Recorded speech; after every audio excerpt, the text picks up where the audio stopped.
আকাশে উড়ছে শত শত রঙিন ঘুড়ি, ঈগল, ড্রাগন, এমনকি ব্যাঙ আকৃতির এসব ঘুড়ি উড়িয়ে উৎসবে মেতেছেন বাসিন্দারা। একই সঙ্গে ফুলে ফুলে ভরে উঠেছে ওয়াশিংটন ডিসির চেরি গাছগুলো। শহরের বিভিন্ন পার্ক ও সড়কে ছড়িয়ে পড়েছে গোলাপি আর সাদা রঙের আভা। মনোমুগ্ধকর এ দৃশ্য দেখতেই জড়ো হয়েছেন শত শত দর্শনার্থী।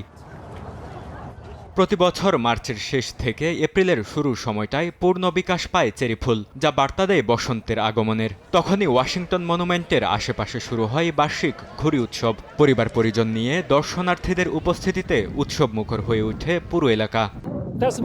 এই উৎসবটি আমার কাছে অসাধারণ লাগে, কারণ আমাদের রাজধানীতেই আকাশ ভরা শত শত ঘুড়ি দেখতে পাই। অসংখ্য ঘুড়ি আর চারদিকে যখন চেরি ফুল ফুটে থাকে তখন অভিজ্ঞতাটা আরো বেশি অসাধারণ হয়ে ওঠে। এই সুন্দর দিনে এখানে আসতে পেরে আমি খুবই খুশি। যদিও একটু ঠান্ডা লাগছে, তবে এই আনন্দমুখর শহর আমাকে উষ্ণ রাখছে।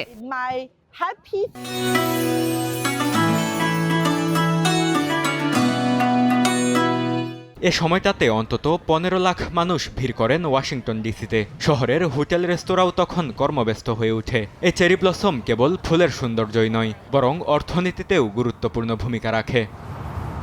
চেরি গাছগুলো টোকিওর দেয়া উপহার, যা যুক্তরাষ্ট্র জাপান বন্ধুত্বের প্রতীক হিসেবে পরিচিত।